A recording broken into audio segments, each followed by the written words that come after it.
stocks identified on the firearms in the hotel room. Fire stocks, while simulating automatic fire, do not actually alter the firearm to fire automatically, making them legal under current federal law.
There are ways that a semi-automatic rifle can be converted to a fully automatic rifle and fire like a machine gun.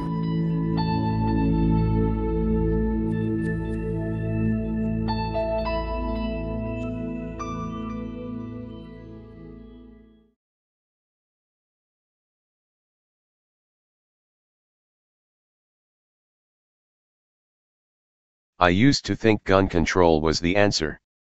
My research told me otherwise. By Leo Libresco, October 3 at 3:02 p.m. Leo Libresco is a statistician and former news writer at 538, a data journalism site. She is the author of Arriving at Amen. Before I started researching gun deaths, gun control policy used to frustrate me. I wished the National Rifle Association would stop blocking common-sense gun control reforms such as banning assault weapons, restricting silencers, shrinking magazine sizes and all the other measures that could make guns less deadly. Then, my colleagues and I at 538 spent 3 months analyzing all 33,000 lives ended by guns each year in the United States, and I wound up frustrated in a whole new way. We looked at what interventions might have saved those people, and the case for the policies I'd lobbied for crumbled when I examined the evidence. The best ideas left standing were narrowly tailored interventions to protect subtypes of potential victims, not broad attempts to limit the lethality of guns. Play video 240. Murphy, Congress's inaction is unintentional endorsement of mass shootings. After a shooting in Las Vegas left at least 58 people dead and injured hundreds, Senator Chris Murphy, D-Con, on October 2 said Congress's failure to pass gun control legislation amounts to an unintentional endorsement of mass shootings. U.S. Senate.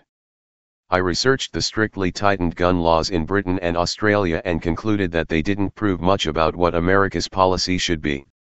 Neither nation experienced drops in mass shootings or other gun-related crime that could be attributed to their buybacks and bans. Mass shootings were too rare in Australia for their absence after the buyback program to be clear evidence of progress. And in both Australia and Britain, the gun restrictions had an ambiguous effect on other gun-related crimes or deaths. When I looked at the other oft-praised policies, I found out that no gun owner walks into the store to buy an assault weapon.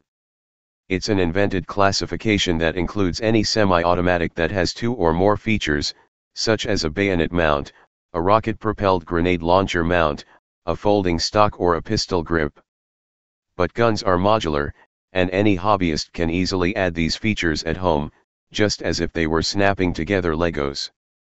As for silencers, they deserve that name only in movies, where they reduce gunfire to a soft puick. In real life, Silencers limit hearing damage for shooters but don't make gunfire dangerously quiet. An AR-15 with a silencer is about as loud as a jackhammer. Magazine limits were a little more promising, but a practiced shooter could still change magazines so fast as to make the limit meaningless. As my coworkers and I kept looking at the data, it seemed less and less clear that one broad gun control restriction could make a big difference. 2/3 of gun deaths in the United States every year are suicides. Almost no proposed restriction would make it meaningfully harder for people with guns on hand to use them. I couldn't even answer my most desperate question: if I had a friend who had guns in his home and a history of suicide attempts, was there anything I could do that would help? However, the next largest set of gun deaths, 1 in 5, were young men aged 15 to 34, killed in homicides. These men were most likely to die at the hands of other young men, often related to gang loyalties or other street violence. And the last notable group of similar deaths was the 1,700 women murdered per year, usually as the result of domestic violence. Far more people were killed in these ways than in mass shooting incidents, but few of the popularly floated policies were tailored to serve them. By the time we published our project, I didn't believe in many of the interventions I'd heard politicians tout. I was still anti-gun, at least from the point of view of most gun owners, and I don't want a gun in my home, as I think the risk outweighs the benefits. But I can't endorse policies whose only selling point is that gun owners hate them. Policies that often seem as if they were drafted by people who have encountered guns only as a figure in a briefing book or an image on the news. Instead, I found the most hope in more narrowly tailored interventions. Potential suicide victims, women menaced by their abusive partners, and kids swept up in street vendettas are all in danger from guns, but they each require different protections. Play video 154. Was the Las Vegas shooting the worst in U.S. history? It depends. While the attack on the Las Vegas Strip is the deadliest in modern American history, attacks in the 19th and 20th centuries had higher death tolls. Here are 2 deadly events in American history that you may not have heard about. Victoria Walker / The Washington Post. Older men, who make up the largest share of gun suicides, need better access to people who could care for them and get them help. Women endangered by specific men need to be prioritized by police, who can enforce restraining orders prohibiting these men from buying and owning guns. Younger men at risk of violence need to be identified before they take a life or lose theirs, and to be connected to mentors who can help them de-escalate conflicts. Even the most data-driven practices, such as New Orleans' plan to identify gang members for intervention based on previous arrests and weapon seizures, wind up more personal than most policies floated. The young men at risk can be identified by an algorithm, but they have to be disarmed one by one, personally, not en masse as though they were all interchangeable. A reduction in gun deaths is most likely to come from finding smaller chances for victories and expanding those solutions as much as possible. We save lives by focusing on a range of tactics to protect the different kinds of potential victims and reforming potential killers, not from sweeping bans focused on the guns themselves.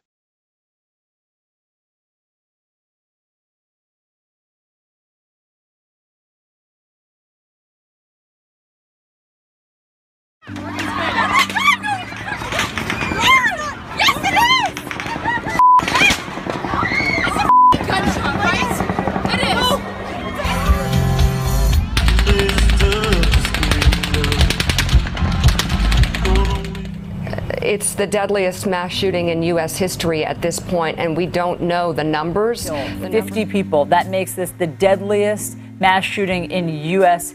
history.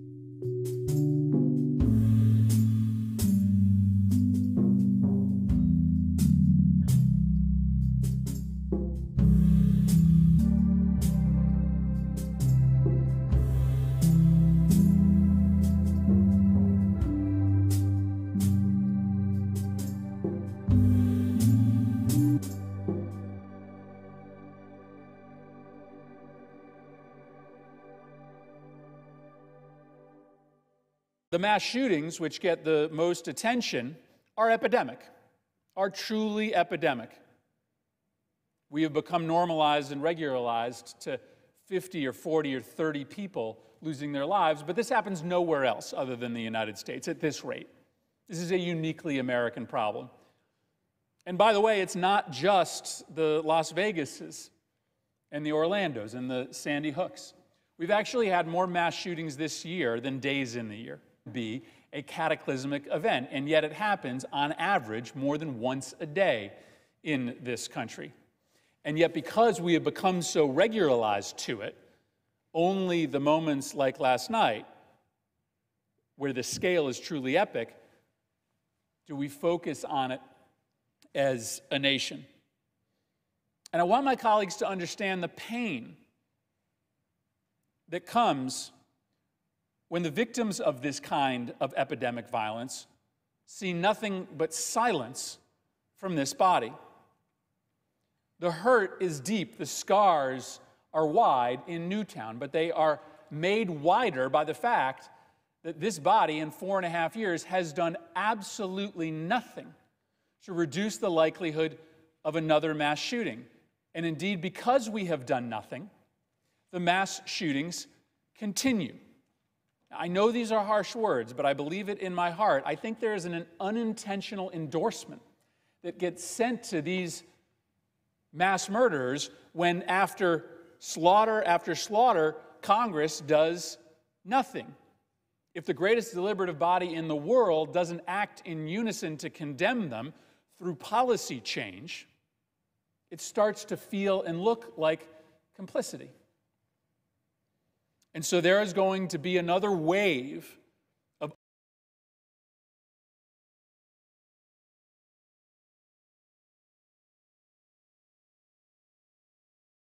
mount. And they will, over time, be just as angry, just as furious at this body as those parents in Sandy Hook are today, that we do nothing to try to reduce the likelihood of these shootings. Compassion is important, but it is not enough. Need a car? Don't forget to stop by carmarshal.com, where you can scout through over 100,000 new and used car vehicles. Take a look around. Get you a new affordable car. carmarshal.com. Hey Charlotte County, this is Charlotte County COPWATCH, and I found that I had to make a change this ending on my videos, letting you know about the channel and fair use laws, you know, how we can report on other people's reporting and how it's good, how it's bad, etc. But you guys can look it up yourself. It is legal. It's in there. But like I've told you before, that I've been cut off from making money on YouTube for 4 years. It's really weird, bizarre, but they cut the money off, but they said you can keep the channel, and now YouTube makes all the money. And if you get bored, plug it into Social Blade website, and you'll see that they are making a huge amount off the site. Right now it's at 63 million views, 53,000 subscribers, almost 3 million views a month. You know, trying to wake people up, and I make nothing. In fact, I got a customer that's ex-congressman. He said if I could ever find a lawyer, sue YouTube on it. But because this is nuts. 4 hours a day, and to save America. You know, but at the same time, it's worth it. Look at what our founding fathers did. They died for this country. So, but getting back to the money part, this is why I'm redoing the video. Is my dream of everyone giving $1, and it's going to be $53,000 a year, or if they did Patreon, which you know, can be monthly. That is not working. That'd be great if it did. Nothing is perfect. And I appreciate the people that do donate, you know, what they can on PayPal. And there again, I'm letting you guys know that is not much. Is, you know, monthly is, oh my god. So anyways, yes, you cannot live on it. It's very, very, very low amount. But the dollar things, I do appreciate that. But when I first said everybody give $1, that's not working. I'm just letting you guys know it's, yeah, that's that dream. Everybody gives $1. 53,000 subscribers, it's not working. So yes, if you can give more than that, you know, I appreciate it. Like I said, you know, I'm in a unique situation where, you know what, we're already debt free, and I'm not rich, but with the little business that we have, I am able to do what I am able to do 45 hours a day, you know, letting you guys know what's going on. In 4 years, I've did the whole thing myself, 12,000 videos on there. I literally get emails where people are like, holy crap, I never knew it was this bad. And it is this bad, and it's getting worse every day because we have the internet. We have cell phones, we have cameras everywhere now, and it's just disgusting what's going on. And then, as you guys know, too, now we got Trump, we got Jeff Sessions doing a war on drugs, and now he wants to go after the forfeiture laws again. It's just unfreaking real. So, if you can give more than that, that dream of everybody giving $1, yeah, that old video, that's not working. They're not. They're just not. So anyways, if you can give more than that, that dream is not working. Hardly anybody is giving. There you go. So that's why I'm remaking the video. If you can give more than that, that would be great. And there again, like I said, the Patreon's there. There is some people on there that are starting to give, but there again, it's very, very low. And like I said, I don't want to get rich off of that. I'm going to keep doing what I'm doing because, you know, it's still so stinking corrupt. It's not even funny. My court case that I'm going to be paying out of my pocket myself with Charlotte County's coming up. They illegally looked me up and then posted all my information on LEOAFFAIRS website. They basically doxed me, however you want to say that. I forget what the word is, and they outed me, man. And that information on that site went out to 500 sheriffs, deputies, people that work at the jail, etc., etc., etc. So, yeah, it is very, very scary, but we're going to do a federal case, 1983 case, violating freedom of speech. We have 17 cameras in the house now. We got 2 cameras in the car. I always carry a camera plus a cell phone. A lot of people are highly recommending I get a vest now. If I could, if the wife would let me, I would run for sheriff. We are trying to push the thing nationwide right now, where just to mix it up and to get the topics out there is register to run for sheriff, NPA, no party affiliation, as a write-in, and that is completely free, and you can participate in the elections. And there's a lot of stuff. We got a guy, James McLinnis in Pinellas County, Tampa, who almost won. He experienced the corruption himself. The story is unbelievable. Look him up. It's mind-blowing what they did. It pissed him off. He is very, very smart. He has way more money than I did. He ran for sheriff at the last 3 months last year in 2016 and almost won. He got all of the black vote. And the reason why he did that is because he ran in, I will not bust, we're in Florida, I will not bust anybody for weed anymore unless it's an ungodly huge amount, like pounds. And then he also ran in, no more victimless crimes, no more of this freaking road pirate bull crap. And then he was going to cut the budget by 30%. And when you think about that, you can. If you stop the road pirates, you can get rid of a bunch of people. Gone. So, the wife has been saying, yes, I can, yes, I can't. So I don't know. We're trying to find somebody that can do it because I am busy doing this anyways. But, so I'm making a video, like I said, that $1 a month from everybody, you know, for 53,000 subscribers, that is not working. I'm just letting you guys know. Absolutely give way more than $1 a month. If you can, I appreciate anything.